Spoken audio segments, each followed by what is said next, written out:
नमस्कार दोस्तों, हमारे YouTube channel Arvind Kumar official में आप सभी का स्वागत है।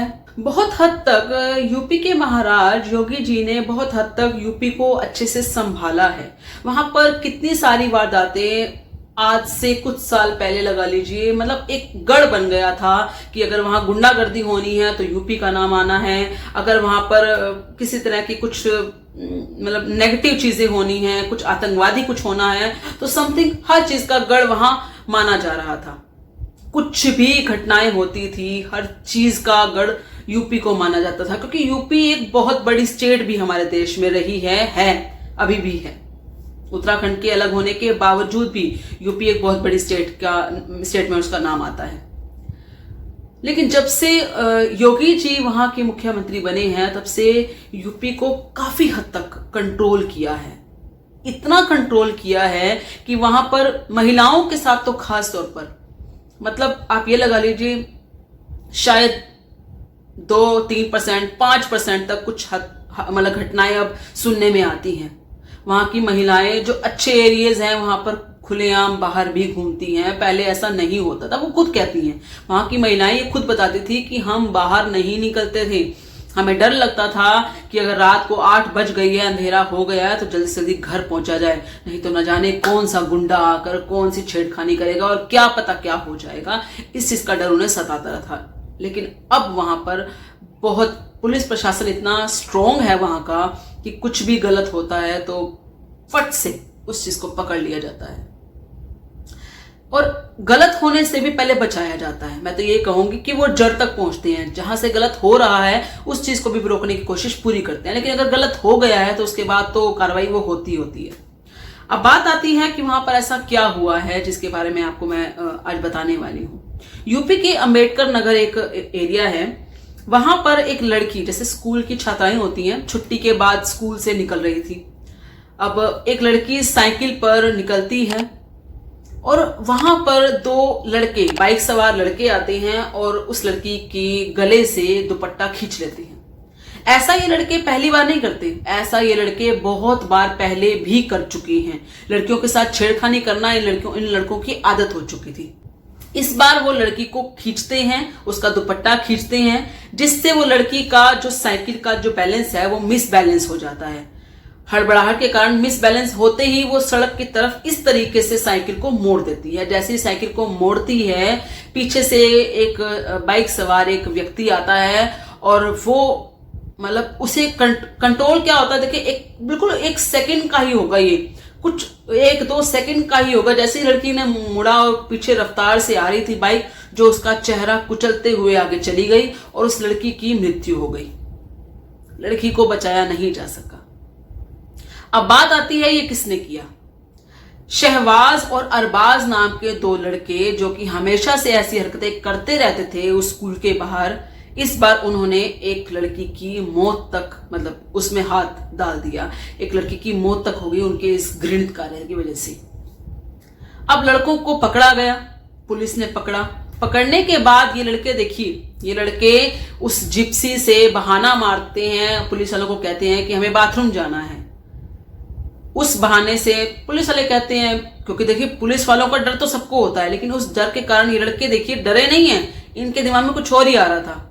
बहाना मारते हैं, पुलिस गाड़ी रोकती है बाथरूम के लिए, लेकिन लड़के एक पुलिस वाले की जो बंदूक होती है उसको उठाते हैं और फरार हो जाने की कोशिश करते हैं। जैसे ही फरार होते हैं, पुलिस वाले ने रोकने के लिए, अब देखिए वो हवाई फायर तो करेंगे, क्योंकि अगर रोकने की कोशिश करेंगे तो हवाई फायर तो करेंगे। उन्होंने हवाई फायर किया, वो गोली उनके पैर में लग गई।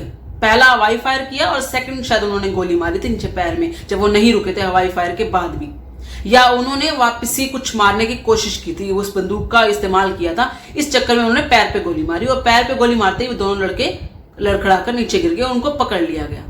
उसके बाद उनकी पट्टी पुट्टी करवाई, उनको हॉस्पिटल लेके गए, सब कुछ इलाज वगैरह करवाया। अब उस लड़कों के जो पिता हैं, उनके जो बाप हैं, उनका बयान आता है। आप जानते हैं बयान में क्या कहते हैं? वो बयान में कहता है कि अगर मेरे बेटे दोनों मर भी जाते हैं तो मुझे फर्क नहीं पड़ता, क्योंकि मेरे पास 10 बच्चे हैं, तो मर भी जाएंगे तो मुझे कोई फर्क नहीं पड़ता। ये मानसिकता, इसी मानसिकता से हम आज पूरा भारत हमारा, यानी कि हम हिंदू जो हैं वो लड़ रहे हैं। इस मानसिकता के कारण ही इनकी खुद की कौम का स्तर नीचे होता जा रहा है, क्योंकि इनकी जो जिस चीज को ये मानते हैं वो सब कुछ उल्टा ही लिखा हुआ है। इनकी सोच का जो स्तर है वो भी उल्टा ही चलता है।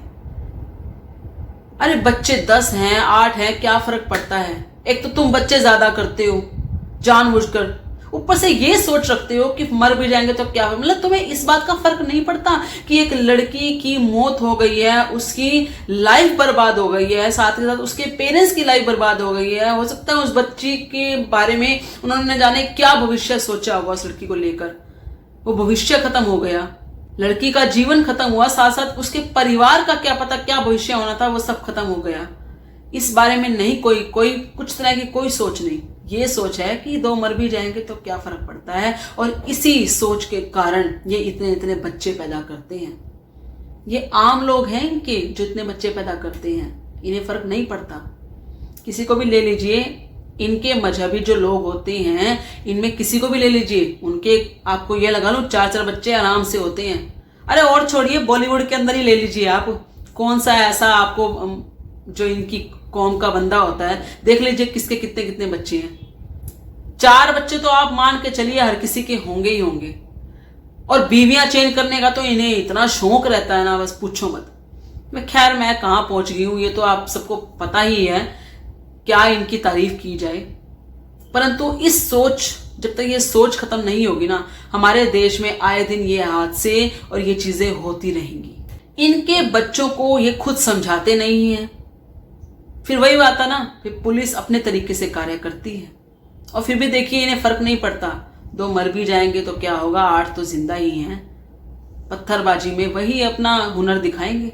इस देश में अगर कोई थोड़ा बहुत कुछ ना कुछ अच्छा हो रहा है ना, वो सिर्फ हिंदुओं के कारण हो रहा है। इस देश में अगर कुछ इसको भारत बनाया जा रहा है, सच में भारत बनाया जा रहा है, या इस देश में कुछ भी बढ़िया तरीके से टैक्स पे किया जा रहा है, इस देश के लिए कुछ तरक्की की जा रही है, चंद्रयान जा रहा है या मंगलयान जा रहा है, या कुछ भी अगर अच्छा हो रहा है तो सिर्फ हिंदुओं के कारण हो रहा है, क्योंकि हिंदू ईमानदारी से टैक्स पे करते हैं, हिंदू झगड़ा नहीं करते हैं, हिंदू सड़क पर नहीं उतरते हैं, पत्थरबाजी नहीं करते हैं वो। इसीलिए ये सब कुछ यहाँ पर शांति फैली हुई है। मुझे डर है उस दिन का जिस दिन हिंदू अपने तरीके से आएगा, मुझे डर है उस दिन का। मैं चाहती हूं उससे पहले कानून अपना तरीका बदले, कानून अपना जो कानून का वे ऑफ है ना, जो हिंदुओं के प्रति उनका वे है, उनका जो तरीका है वो बदले। और खास तौर पे इस जिहादी मानसिकता को लेकर जो उन्होंने अपने नियम कानून रखे हुए हैं ना, इनको पाल रहे हैं वो कानून, उसे बदलना जरूरी है, क्योंकि जब तक वो चीज नहीं कंट्रोल में आएगी तब तक ये चीजें कंट्रोल में नहीं आ सकती। सरकार को जनसंख्या पर कंट्रोल लाने के लिए कानून लाना होगा, क्योंकि जब तक ये 8-8, 10-10 बच्चे करेंगे, ये 2 बच्चों की परवाह नहीं करेंगे। ये उनको अच्छी सोच की पैदाइश, उनको अच्छी सोच की क्या बोलते हैं, उनको परवरिश नहीं देंगे, परवरिश नहीं देंगे, अच्छी सोच की परवरिश नहीं देंगे, क्योंकि इनको पता है इनके पास अनगिनत बच्चे हैं। उस चीज पर जब तक कंट्रोल नहीं होगा तब तक कुछ नहीं बदलेगा। वो बदलना जरूरी है, वो कानून आना जरूरी है। खैर, ये तो मेरी सोच रही, आपकी क्या सोच है? आप कमेंट बॉक्स में अपने विचार जरूर प्रकट कीजिएगा। इस वीडियो को लाइक और शेयर कीजिएगा। इस घटना पर आपकी जो भी राय हो वो हमें जरूर बताइएगा। धन्यवाद।